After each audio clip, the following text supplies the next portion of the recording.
This is Tokyo's Shibuya crossing, and they say at busy times, 1,000 people cross at every turn of the lights. But if you know Tokyo, you know that it's a city that exists on many levels.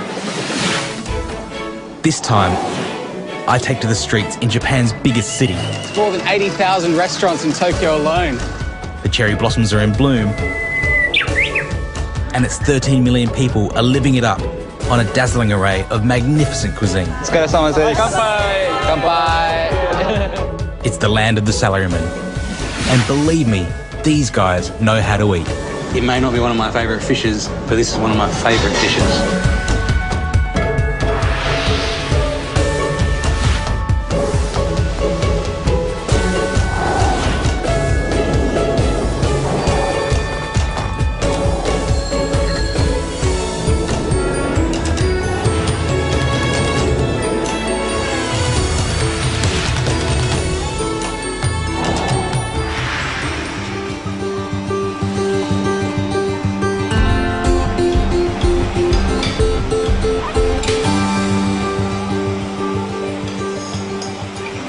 Just a few steps from one of the busiest intersections in the world are some of the smallest restaurants you'll ever see. This is called Nongbe Yokocho, which is sometimes translated as Drinker's Alley. In here, there are tiny little restaurants, probably no bigger than your bathroom at home, that seat a literal handful of diners.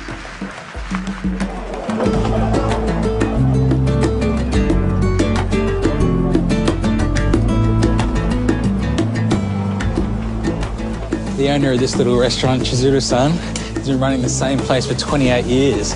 And for her, it's not about big bucks or huge restaurants. It's about hospitality.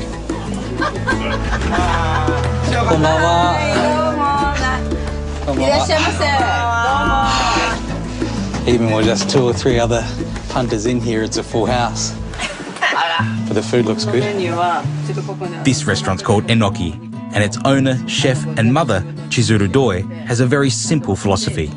She makes what she believes will make her guests feel happy. Nice to meet you. Nice to meet you.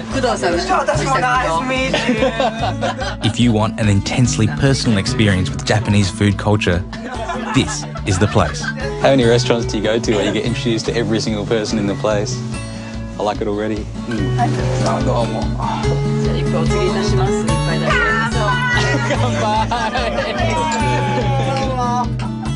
It's as if you have your own brilliant home cook sharing her kitchen with the world. And today it begins with an arrow squid and wasabi starter. Spot on.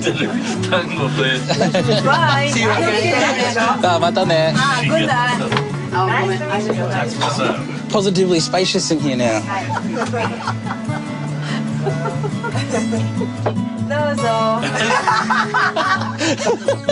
Next is potato salad. This potato salad is her speciality. She gets potatoes from Hokkaido and she makes it fresh every day. I can see why they like it. Japanese potato salad is one of my favourites, and this is one of the best I've had.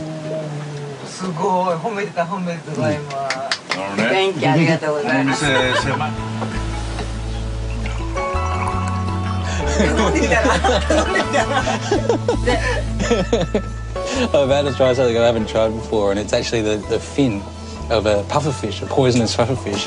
It's dried and slightly grilled and then dipped and soaked in hot sake. And they think of everything. It didn't take long before I was feeling completely comfortable with my new friends. Maybe it was being forced into each other's personal space, or maybe it was the fugu fin, or maybe it was both. This is a place, a tiny little place where people come in after work. And Chizuru-san says that, you know, if people come straight from work and they take all their worries from work home and then they give those worries to their family, it's not good. So if they come in here, they have a bite to eat, they have a beer, they relax, and they go home with a big smile on their face, their job's done. Tell you what, I'm going to be going home with a big smile on my face tonight.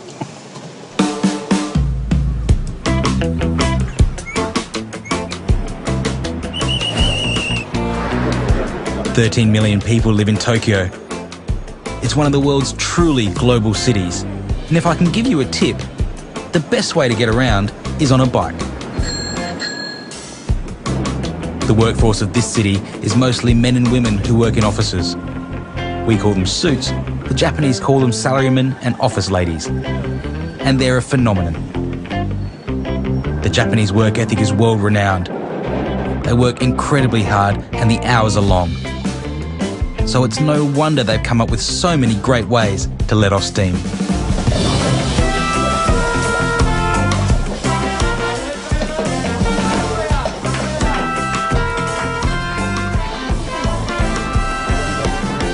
If a salaryman had a spiritual home outside the office, it'd be a place like this in Izakaya. There's literally tens of thousands just here in Tokyo alone, and they're a must-visit location if you ever come to Japan. They're kind of like a pub and they're kind of like a restaurant, but they really fall halfway in between. In Japan, you never drink anything alcoholic without having some food to go along with it. And in izakayas, where they are so casual and so lively, the food can just be absolutely fascinating. You've got staples like these edamame and sashimi, and of course fried chicken. And izakayas often create their own signature dishes. And here at Shirabe, it's aburi shimesaba, or torched marinated mackerel. Mackerel's not usually one of my favourite fish. I find it a bit oily and overpowering, but this has been lightly marinated or cured in vinegar, which takes away some of that oily flavour. And then with the blow torching on top as well, you get almost a crust, and it's almost like fried fish and sashimi all in one bite. It may not be one of my favourite fishes, but this is one of my favourite dishes.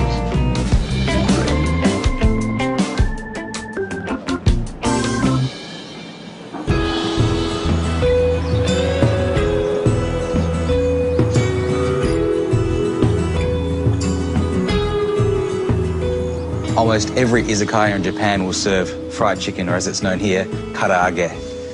And the best cut for karaage is chicken thigh. We're cooking it 3 times over very high heat. I want to leave these cuts fairly big, so just maybe the thigh fillet part in half. And a really quick marinade. You don't need to marinate chicken for too long. Some soy sauce, a few tablespoons, some sake, the old favourite, a couple of tablespoons of that. And then some sugar, and I tend to use sugar a lot whenever I'm using soy sauce just to balance out the flavour there. Grate about a tablespoon of ginger. So all I'm after from this ginger is actually the juice. And that way we get all the flavour of the ginger without the texture of it. Perfect for a marinade like this. I can just leave this for about 10 minutes or so. The secret to a good karaage is this. It's katakuriko, and that's potato flour. And chicken's been marinating, so we'll just take it out of the marinade and toss it through. And this is a really important part of cooking karaage. If you let the air go over the top of the dusted chicken for about 5 minutes, it'll give you a really crispy coating when it's fried, and also allow the coating to stick to the outside of the chicken. Now we're ready to fry. We want a really hot oil, upwards of 175, so 175, 180 or so. And this is exactly where we are right now. Another best friend for this process is one of these, kitchen timer. And we'll set it to 5 minutes because that's the whole process from start to finish. So 5 minutes, and we'll drop in maybe 4 or 5 of these pieces, just to start with. Go. These go in for a minute first. You don't want to overcrowd a pot like this because that'll really reduce the temperature of the oil. Do it in batches, and that will keep our oil hot and make sure you get the right results when you're frying. Just take those out, and I'll leave them on a rack here to rest for another 30 seconds. While it's resting, that residual heat is working its way through the meat. Back in for another 30 seconds. The other thing that this does, it allows you to really hit the chicken with a blast of oil, because as you're taking the chicken out, the oil's coming back up to temperature just by a few degrees, and that can really make a difference. You can see how the colour is changing. What we're looking for is a lovely golden brown, or as they say in Japanese, kitsune iro. And the literal translation of that is the colour of a fox. It's our last fry now, so final 30 seconds. It's nice and crispy on the outside, but if you feel the inside, it's still slightly raw. But after the final fry and the final rest, it should be just perfect. And there's our pieces of chicken ready to come out. They're nice and golden brown, or the colour of a fox. a final 2 minutes of resting and they should be absolutely perfect inside. Drop on our garnishes, piece of lemon and one little shishito pepper. And then what's Japanese fried chicken without Japanese mayonnaise?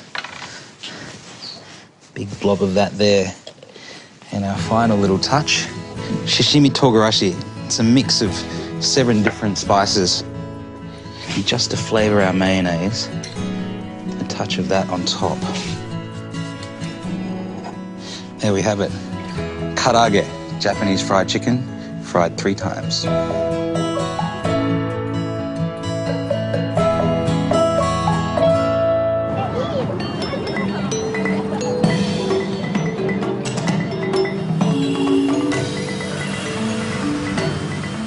Tatsuya Yamamoto is a salaryman. 6 days a week he starts work at 8 a.m. and finishes at 10 p.m. 日本のサラリーマンはそれに関して2種類いるかなと思ってます。一つが、それを土日にでも出て仕事をするっていうのを楽しんでやる人っていう人と、あとなんかやらなきゃいけないなっていうちょっと漠然とした不安があってやり続ける人っていうのがいて、まあ前者の人にとってはすごいいいことなんじゃないかなと思ってます。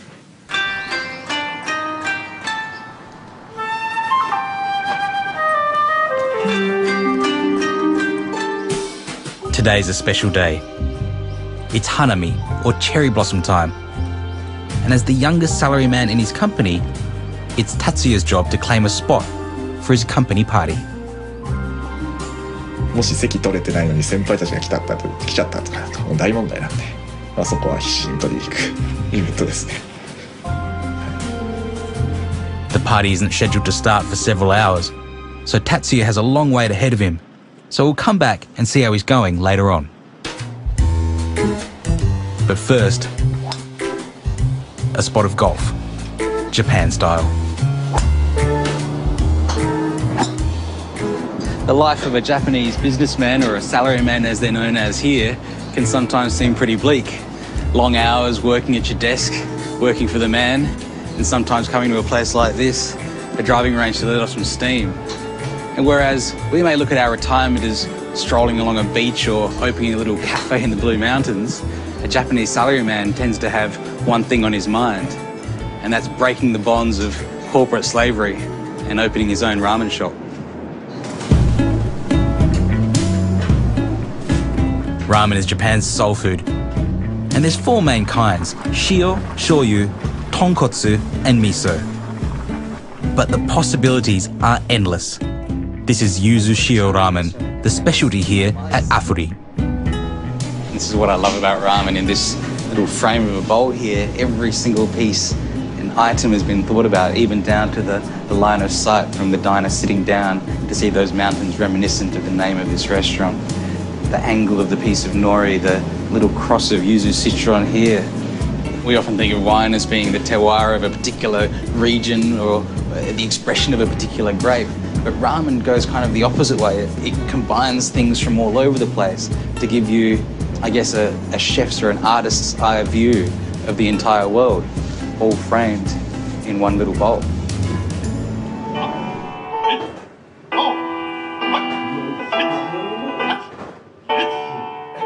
Class is about to begin at Tokyo's Yamato Ramen School. And this is where salarymen come to learn the secrets of making good ramen before they open their restaurants. It's the brainchild of Kaoru Fuji, an engineer who designs noodle machines.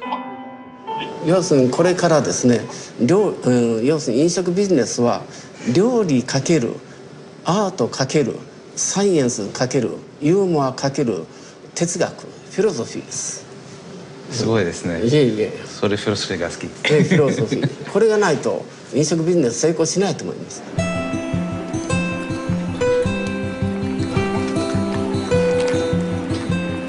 There's one thing that defines great ramen. It's the stock or the soup base. And it's made from so many different ingredients. It's almost baffling to see how much goes into it. These are infused oils here, infused with shrimp and scallop and mackerel, garlic, leek, ginger, and all of these things are then added to a soup base, which is made, and here they're making up their meat-based portions of the soup. So we've got some chicken feet there, pig's trotters here. There's skimming to remove the scum that rises to the top, which can make the soup both cloudy and bitter. Over here we've got whole chickens. Down there there's pork. And these are just the meat elements. Tomorrow these guys will be coming back and they'll be making up stocks of sardines and vegetables and other things that all go together, that must be in complete balance and harmony to make a good ramen.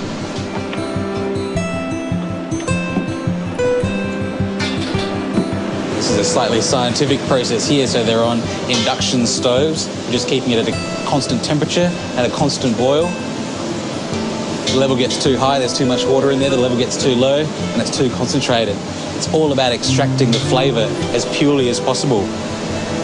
The sheer number of ingredients and the amount of effort that goes into preparing each one exactly correctly is mind-boggling. ここに来て、だんだん自信がついてきました。Since he's been coming to this school, he's been getting more and more confident that he can make great tonkotsu miso ramen.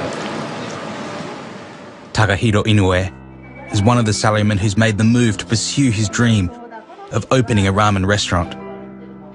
For over 30 years, he worked at the same insurance company, but then a personal tragedy changed his life.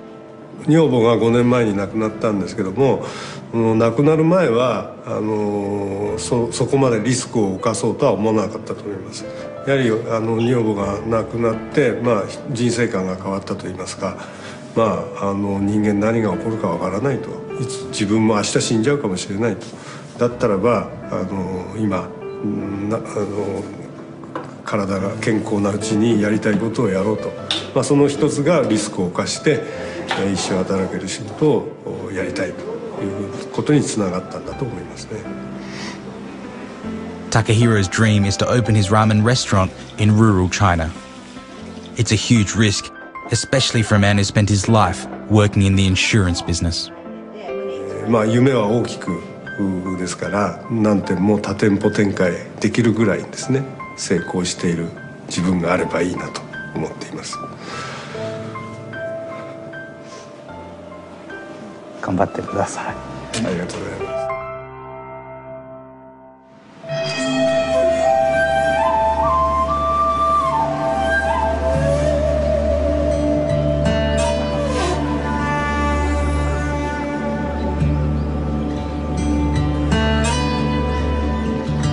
Bentos are another Japanese favourite. People love them. You can get them anywhere, from little bento shops or even at the train stations. This one's pretty special though, because you can pull this ripcord and on a cold day like today, it heats itself up. I'm taking this one to a buddy of mine who's been working very hard.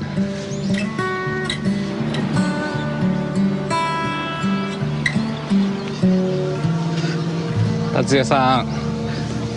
ありがとう。頑張ってください。頑張ります。Remember Tatsuya? He's been sitting alone minding this spot since early this morning. And it's not over yet. It'll be a few hours before the cherry blossom party starts, and all kinds of food and drink will feature. A salaryman's work choices may be limited, but it's certainly not the case when it comes to food. One of the classic salaryman favourites is the donburi, a bowl of rice with something on top, usually beef or pork or anything like that. And one of the favourites is gyudon. I'm here to meet a very old friend of mine who's going to show us something a bit special in the world of donburi.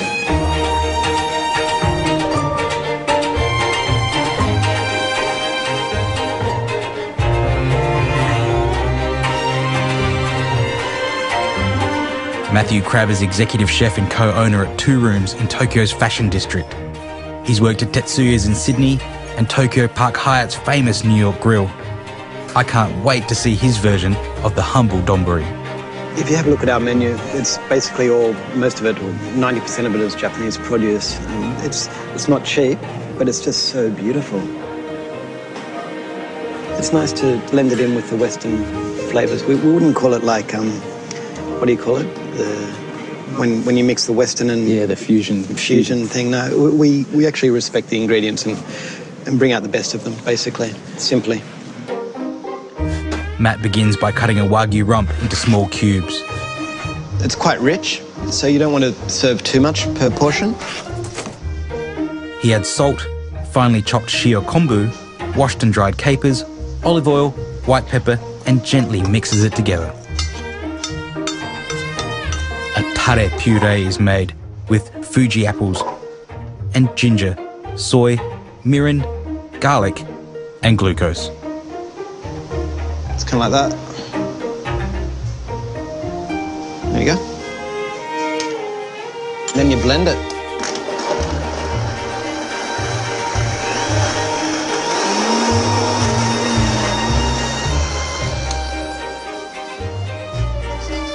And the sauce is simply freshly grated Shizuoka wasabi mixed with the hyper-reduced chicken jus and sherry vinegar.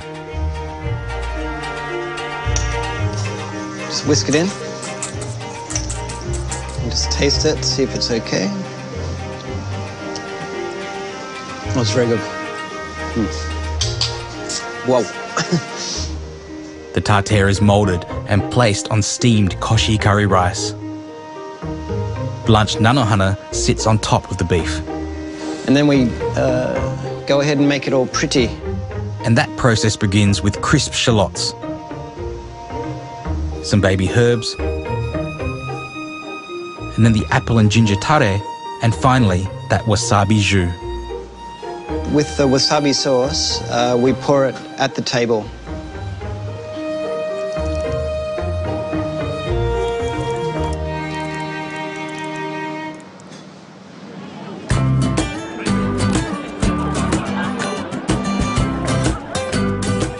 So finally it's party time, and crowds have gathered under the cherry blossoms right around Tokyo for Japan's favourite time of year.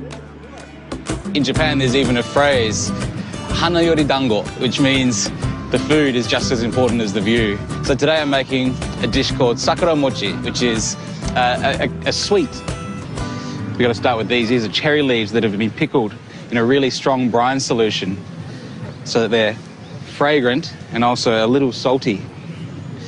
I just need to soak those in some fresh water to remove some of the salt. We don't want to remove all of the salt because actually the salty flavour is what makes this dish so special. It's the contrast between the salty pickled cherry leaves and this sweet bean paste. And the way I've made this is just soaked some red beans overnight, boiled them for 2 or 3 hours with some sugar and ground them into a paste, and that's what this is called anko, bean paste. Next thing I need to do is to make our batter, and so into that goes our glutinous rice flour, shiro tamako, about a tablespoon of sugar, and slowly add some water. It's important to add the water slowly so that you can mix out all of the lumps from this glutinous rice flour, because it does tend to stick together.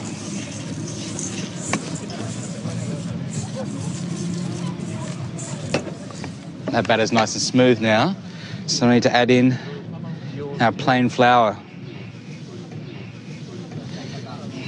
Need to mix this through really well, adding more of that water so that there aren't any lumps in there.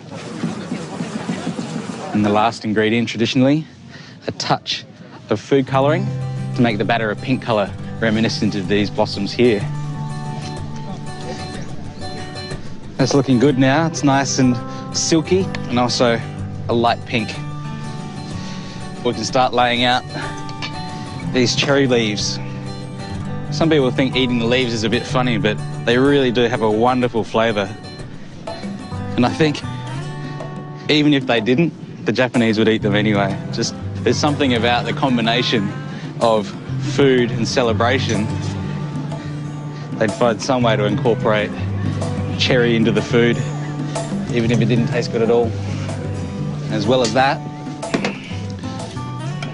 make some balls of this red bean paste.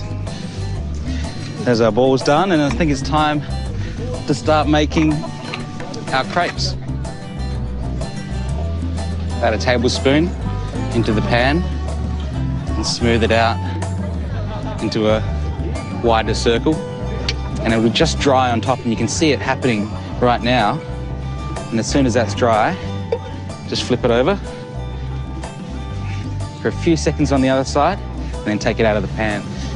And after these crepes are cooked, all we really need to do is take a ball of our red bean paste, fold it together and pinch one end of the crepe down, and then wrap around one of these cherry leaves. And that's it, that's our sakura mochi. Tatsuya-san's first job as a salaryman has come off pretty well. I think he's earned one of these.